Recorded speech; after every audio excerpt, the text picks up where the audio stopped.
Começa agora o Ponto de Pauta, o programa da Sedufisme.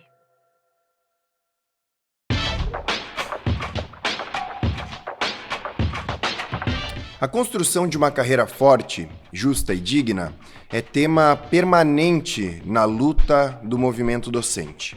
Na última greve, por exemplo, a carreira esteve entre as pautas centrais do movimento, assim como no próximo período eventos regionais e nacionais serão organizados com o foco justamente de discutir a carreira docente. Um exemplo disso é o 25º Encontro da Regional Rio Grande do Sul, do Andes Sindicato Nacional, que será realizado agora, nos dias 23 e 24 de agosto, aqui em Santa Maria, na sede da Sedufisme, e cujo tema são os desafios da estruturação da carreira docente. Além disso, entre os dias 11 e 13 de outubro de 2024, o Andes Sindicato Nacional realizará o 15º CONAD Extraordinário na Universidade de Brasília e que terá como tema Movimento Docente e Carreira, uma luta histórica do Andes. E é justamente sobre carreira que falaremos no nosso ponto de pauta de hoje. Como convidado, o advogado e professor, especialista em Direito Público e Previdenciário, membro do Coletivo Nacional de Advogados de Servidores Públicos e sócio do escritório Mauro Menezes e Advogados, que presta assessoria jurídica ao Andes Sindicato Nacional, Leandro Madureira. Eu sou o Rafael Balbueno e o nosso ponto de pauta de hoje, como já dito, é a carreira docente. Leandro, em primeiro lugar, eu gostaria de agradecer a tua disponibilidade de conversar conosco. Eu que agradeço, Rafael, uma satisfação para mim estar aqui com vocês e com toda a audiência. Leandro, antes de entrarmos em questões mais específicas sobre previdência, que é a grande área a qual tu te dedicas, eu queria começar te fazendo uma pergunta mais ampla sobre carreira docente. Afinal, apesar do grande foco na questão dos direitos previdenciários, tu acaba se debruçando também sobre a carreira docente como um todo, né? Então, para começar, qual é, na tua avaliação, certamente não o único, mas qual é o grande problema presente na atual carreira docente? Bom, Rafael, eu acho que temas relacionados à carreira, temas relacionados à atividade docente, sempre esteve envolto por diversos desafios, né? Nós sempre tivemos circunstâncias relacionadas à remuneração, circunstâncias relacionadas aos adicionais de insalubridade ou de periculosidade, circunstâncias relacionadas ao meio ambiente de trabalho os casos de assédio moral e perseguição docente, mas falando especificamente de carreira, né, daquilo que acontece durante o intercurso da atividade laboral, hoje um grande desafio que nós temos se refere à progressão. A progressão dentro da carreira é uma dificuldade imposta de maneira bastante excessiva para a categoria docente, sobretudo porque, diferentemente de outras carreiras do serviço público, na docência, a comprovação da realização de atividades, o sistema é burocratizado para que essas comprovações aconteçam, além de uma série de dificuldades que são impostas caso esse servidor não faça a sua solicitação de progressão ao tempo e ao momento em que teria direito, gera, de fato, uma dificuldade na implementação dessas progressões, dessas promoções. Nós temos casos de docentes que já fazem parte da universidade, das suas instituições de ensino superior há mais de 20 anos, 25 anos, e que fizeram tão somente 2 progressões ao longo de todo esse período, justamente porque se trata de um processo burocrático, lento, que realmente não tem ali uma preocupação de muitas universidades em promover uma facilitação na vida do docente que solicita a sua progressão. Então, é uma demanda constante da categoria docente que os processos de progressão e promoção possam ser automatizados na medida do possível, justamente para que esse docente, essa docente, não seja penalizado nem pela própria inércia, porque está envolto nas atividades de pesquisa, extensão e sala de aula, mas que também não seja um processo que fique ali preso nas burocracias da universidade, né, que demora muito tempo para poder fazer a análise e a publicação das reclassificações e das progressões que são concedidas a esses docentes. Então, a despeito de nós termos circunstâncias políticas, né, que para o Andes, para os sindicatos, sejam realmente mais preocupantes no que se refere à carreira, para a atividade jurídica, né, em que nós lidamos ali no dia a dia, nos plantões jurídicos, nas atividades que são realizadas de maneira cotidiana com esses docentes, eu acho que o problema que mais aparece é realmente as questões relacionadas à progressão e promoção. Certo. Leandro, passando agora então para a relação carreira e previdência. A história do Brasil, se pegarmos apenas a história recente, ela é marcada por sucessivas reformas da Previdência, em geral bastante prejudiciais para se alcançar esse direito tão sonhado que é a aposentadoria. Como essas sucessivas reformas impactam na carreira docente que nós temos hoje? Bom, as reformas previdenciárias impactam e continuarão impactando não apenas a carreira docente, como a grande maioria das carreiras que nós temos no serviço público federal, estadual, distrital e municipal. E digo isso porque, via de regra, as modificações que ocorrem na Constituição Federal, elas são replicadas nas constituições estaduais, nas leis orgânicas municipais, enfim, nas estruturas legislativas que ocorrem nos demais entes federativos além da União. Então, nós tivemos importantes reformas previdenciárias, no sentido de serem reformas que modificaram completamente o arcabouço jurídico normativo que nós tínhamos até então, referente aos direitos previdenciários dos docentes, das docentes e de todos os servidores públicos como um todo. Então, acho que as principais modificações dizem respeito a alguns pontos. O primeiro foi a instituição de um critério de idade mínima, em conjunto com o critério de tempo de contribuição, que ocorreu lá em 1998 e que trouxe uma modificação significativa para a época.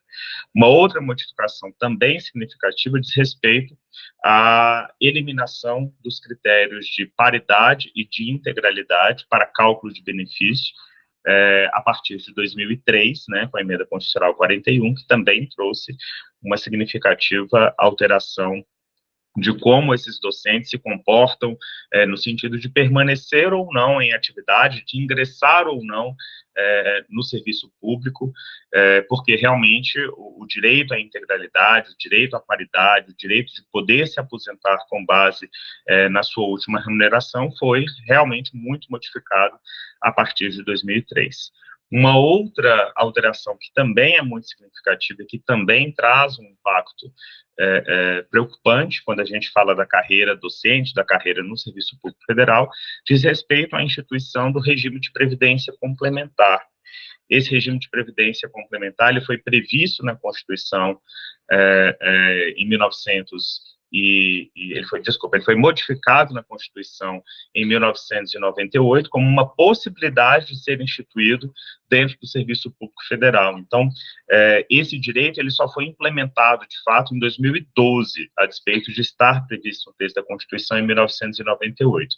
Então, com essa criação do regime de previdência complementar, com o seu efetivo funcionamento, nós tivemos uma limitação dessas aposentadorias do serviço público ao teto do INSS. Então, se antes nós tínhamos regras específicas no que se refere ao valor do benefício previdenciário dos servidores públicos, a partir de 2012, de 2013, nós temos uma regra que gera uma aproximação muito significativa das regras previdenciárias dos servidores públicos às regras previdenciárias dos trabalhadores que se vinculam ao regime geral, ao INSS. Então, todas essas modificações, em maior ou menor medida, trazem um impacto na carreira, sobretudo porque elas trazem uma repercussão também na renovação dos servidores públicos, tanto na carreira docente como em outras carreiras, porque o serviço público deixa de ser atrativo, né, para muitas pessoas que tinham ali a pretensão de se tornarem pesquisadores, acadêmicos, enfim. Mas eu não posso deixar de falar da última reforma da Previdência, que foi a reforma de 2019. Essa reforma foi feita pelo governo anterior e ela, sem sombra de dúvidas, trouxe uma modificação que até então nós não imaginávamos que poderia acontecer de maneira tão negativa e tão prejudicial aos servidores públicos. A reforma de 2019, de fato, ela é paradigmática, porque ela modifica não apenas as regras de elegibilidade aos benefícios previdenciários, tornando esses benefícios, tanto pelo sistema de pontos quanto pelo sistema de pedágio, muito mais difícil de serem alcançados. Então, nós teremos casos de servidores que já terão idade mínima, que já terão tempo mínimo de contribuição e que serão forçados a permanecer por muito mais tempo, porque não observaram os outros critérios que estão previstos nas regras previdenciárias de 2019. Além disso, ela também trouxe modificações ainda mais prejudiciais no que se refere ao cálculo do benefício. Então, os servidores, ainda que tenham ingressado no serviço público há bastante tempo, poderão ser afetados no valor dos benefícios que pretenderiam receber. Isso também traz ali uma modificação na estrutura da carreira, não apenas por se tornar uma carreira menos atrativa, mas também porque essas regras previdenciárias trouxeram algumas possibilidades de gerar um prejuízo ao servidor público, prejuízo que a gente não consegue imaginar se e quando ocorrerá. Eu digo isso porque na reforma de 2019 nós tivemos a instituição de uma contribuição previdenciária que ela é extraordinária. Então, todo mundo que é trabalhador paga uma contribuição previdenciária, seja para o INSS, seja para o regime próprio de previdência. Mas, em 2019, foi criada a possibilidade de instituição de uma contribuição extraordinária, que não é essa que ocorre mensalmente pelo exercício do trabalho. Essa contribuição extraordinária ela está vinculada à possibilidade de existência de um déficit previdenciário dentro daquele regime previdenciário. Então, vamos imaginar que um regime previdenciário do Estado do Goiás tem algum tipo de problema no que se refere às contas previdenciárias, ele entra em déficits sucessivos para poder arcar com esse déficit previdenciário, e a contribuição previdenciária extraordinária permite que esse trabalhador seja chamado para contribuir ainda mais para o sistema previdenciário, justamente para cobrir esse rombo, para cobrir esse déficit. Então, essa possibilidade incerta acerca da instituição de contribuições extraordinárias para os servidores públicos também é algo que preocupa dentro da carreira do serviço público, dentro da carreira docente, porque há uma possibilidade futura de nós termos um empobrecimento maior dessa categoria de sujeitos. Então, realmente, as modificações trazidas em 2019, elas foram muito prejudiciais, geram um cenário muito preocupante, muito semelhante àquilo que nós observamos em países que têm regimes previdenciários capitalizados ou regimes previdenciários privatizados, Ali a preparação de um colchão normativo incerto, complexo e que poderá ser alterado de maneira muito mais simples pelo Congresso Nacional, ou seja, isso gera uma insegurança jurídica também, a partir do momento que você tem uma facilitação desses processos de alteração do regime previdenciário, que geram ali uma dificuldade de percebermos como será o sistema previdenciário do futuro. Então, todas essas modificações em conjunto, além da instituição de contribuição previdenciária, por exemplo, para os servidores aposentados, imagine só que o servidor aposentado, mesmo já fora da sua atividade profissional, ele continua pagando contribuição previdenciária após a aposentadoria, isso só existe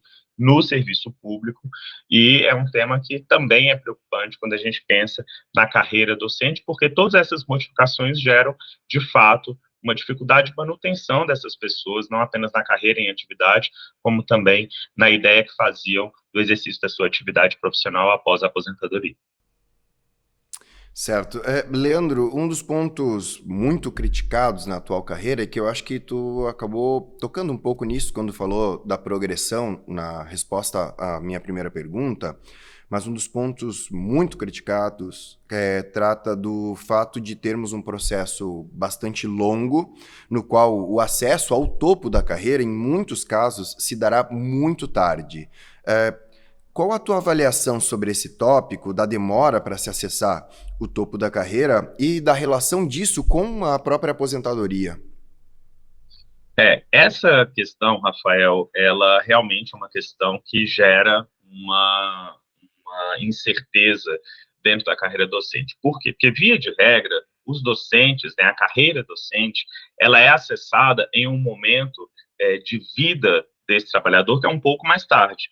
Porque a exigência das instituições de ensino superior é que esse docente tenha, no mínimo, mestrado, né? Então, terminar o ensino ordinário, realizar uma graduação, realizar um mestrado, gera, de fato, uma demora maior de que esse servidor ingresse no serviço público pelo mero decurso do tempo. E é óbvio que, se esse docente não tem o doutorado, as chances dele ingressar na carreira são muito menores do que aquele docente, né, que tem o doutorado, ainda que o concurso seja especificamente para o exercício ou para a exigência do título de mestre. Bom, então, esse é um ponto que já gera ali um ingresso maior, de maior tempo dentro da carreira docente, porque esse docente, via de regra, só vai ingressar na carreira com uma idade um pouco maior. Além disso, nós temos uma quantidade de classes e uma diversidade de steps dentro da carreira docente que realmente dificultam o acesso ao topo da carreira. Então, se esse docente ingressa como mestre, ele fica ali engessado na sua progressão docente até que ele se torne doutor. Ele até pode aposentar como mestre, mas se ele não se tornar doutor, ele não pode acessar os demais níveis da carreira. Ainda que ele seja doutor no ingresso, ele também vai ter um prolongamento ali no decurso de tempo para conseguir atingir a carreira final, né, o título final da carreira docente, que seria quando esse professor, essa professora se tornar professor titular. Né? Então, esse acesso é um acesso longo, demorado, que geralmente acontece em um momento em que esse docente ou essa docente está com uma idade mais avançada. Então, o que nós percebemos é que quando você tem uma carreira muito ampla, né, muito larga, e que dificulta o acesso ao topo da carreira, essa dificuldade decorre não apenas pela existência de diversos degraus, mas também pelas exigências feitas em cada um desses degraus. Então, não basta ser mestre, não basta ser doutor, tem que ter índice de produtividade, tem que se relacionar com a universidade de maneira muito mais intensa do que em qualquer outra carreira do serviço público. Nas carreiras que não são da docência, via de regra, as progressões elas acontecem de maneira automática ou através ali de uma demonstração de avaliação de desempenho que em nada perpassa a publicação de artigos, a participação em congressos, enfim. Então, realmente a carreira docente tem uma especificidade que dificulta o acesso ao topo da carreira. Mas, como eu dizia, o que nós observamos é que o acesso ao cargo, né, ao tipo de professor titular, acontece majoritariamente quando esse professor ou essa professora já tem uma idade bem mais avançada, ali próximo dos 50, 60 anos, quando ele também já está atingindo alguns dos requisitos de elegibilidade à aposentadoria.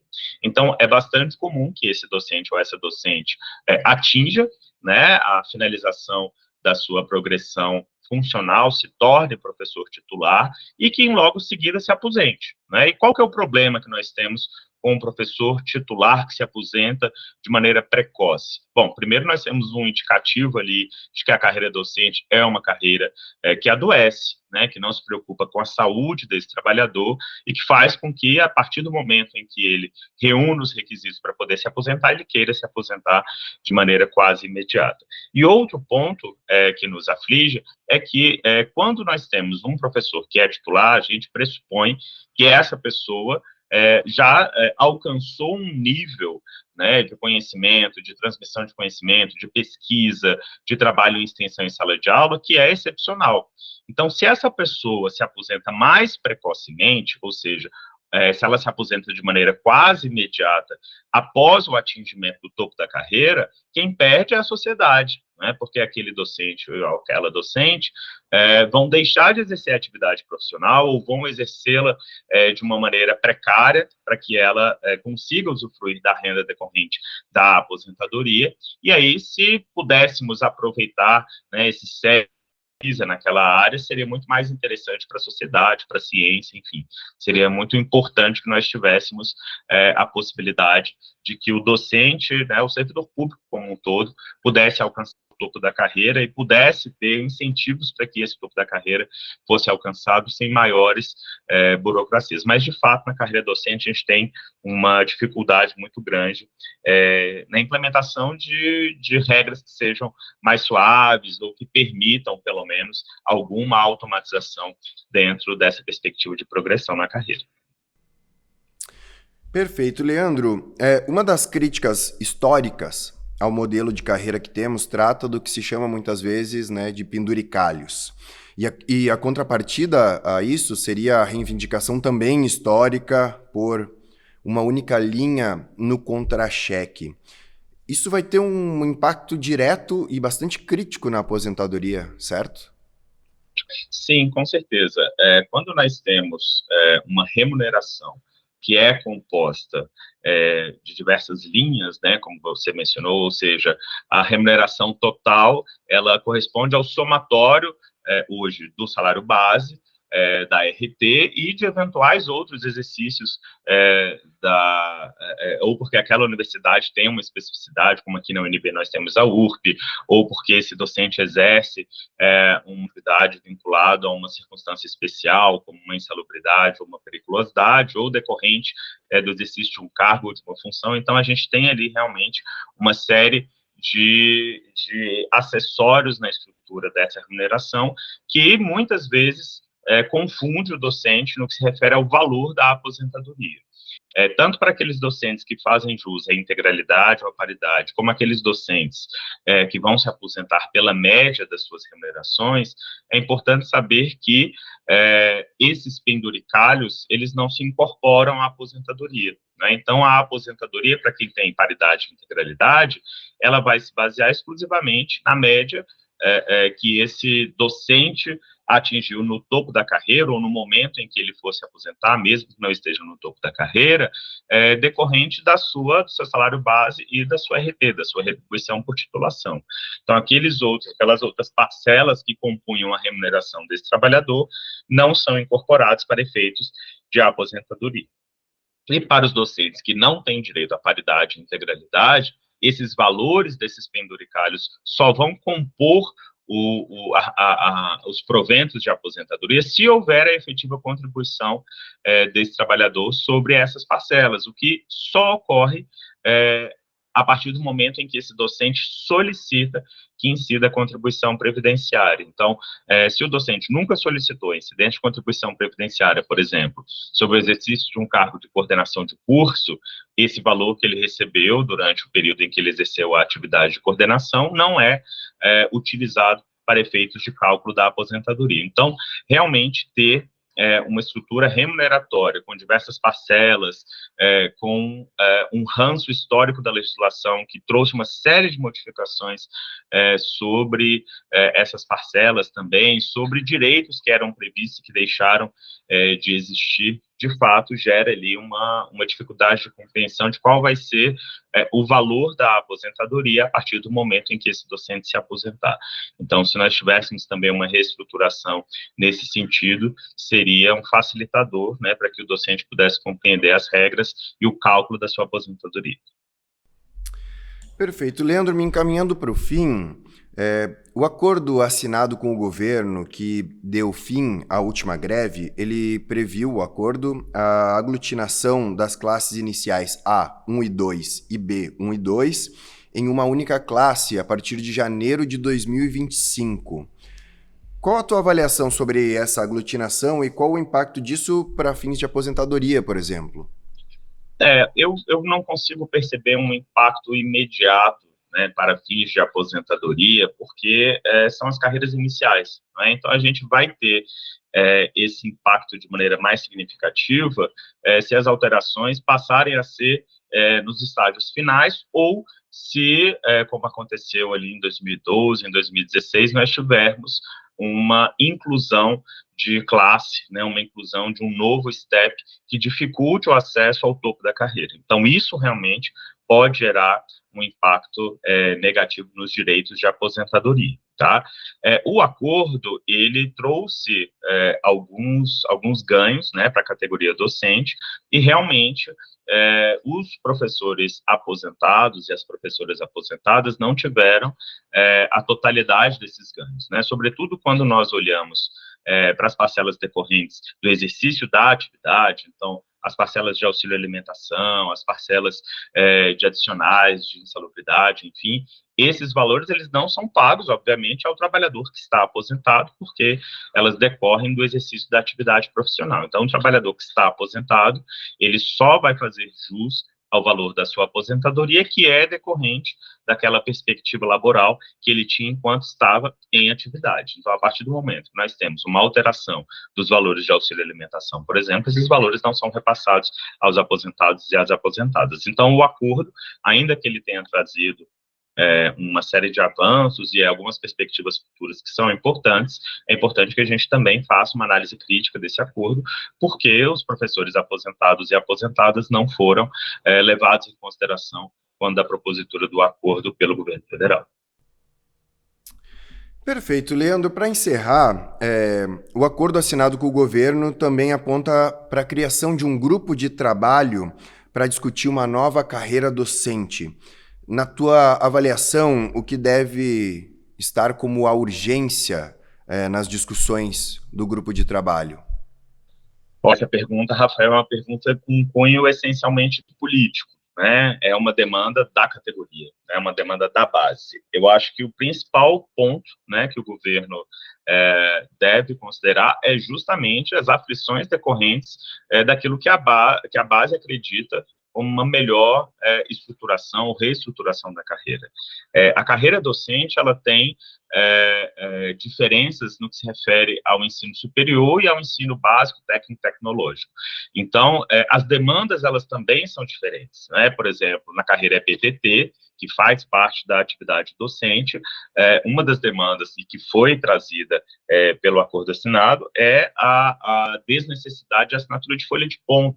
Imagina, uma circunstância absolutamente impensável para a categoria do magistério superior, porque isso não é realmente exigido para a atividade do magistério superior, mas que para o docente, a BTT, é uma demanda urgente, né? Sobretudo porque há uma divergência jurídica e jurisprudencial muito significativa, tanto no Poder Judiciário quanto no Tribunal de Contas da União. Então, aquilo que o grupo de trabalho deve se atentar, eu acho que deve partir, sobretudo, das queixas e das dificuldades que os professores docentes têm enfrentado no dia a dia. É necessário ouvir o que essas pessoas, o que os sindicatos reconhecem como uma necessidade de importante modificação. É necessário que sejam feitas audiências públicas para que os docentes possam ser ouvidos. É necessário realmente que haja ali um trabalho comprometido do governo federal na propositura de reestruturação, para que não seja uma reestruturação que diminua direitos,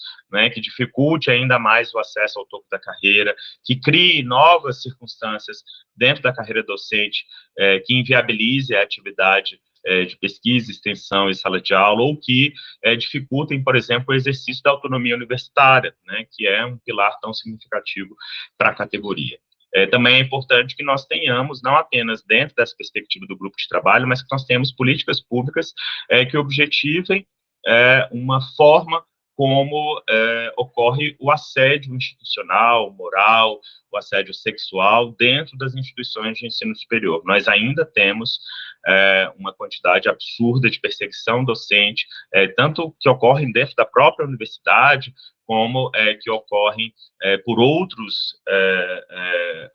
outras instituições que compõem os governos federais, estaduais, distritais e municipais, e que realmente nos gera uma preocupação muito significativa. É importante que tenhamos políticas públicas que se preocupem com a saúde do professor, com a saúde mental, física, emocional, para que essas práticas assediosas possam ser realmente extirpadas do nosso dia a dia, porque os nossos índices aqui de atuação nesse tipo de demanda são crescentes. Então, é importante também se atentar para esse fator, ainda que essa circunstância não componha propriamente dito algum tipo de modificação na carreira docente. Então, nós temos ali uma grande quantidade de demandas também de cunho previdenciário, né? Nós tivemos uma briga de mais de 30 anos quanto à implementação dos direitos de aposentadoria daqueles que exercem atividades especiais. Somente agora, mais recentemente, a gente tem conseguido realmente aposentar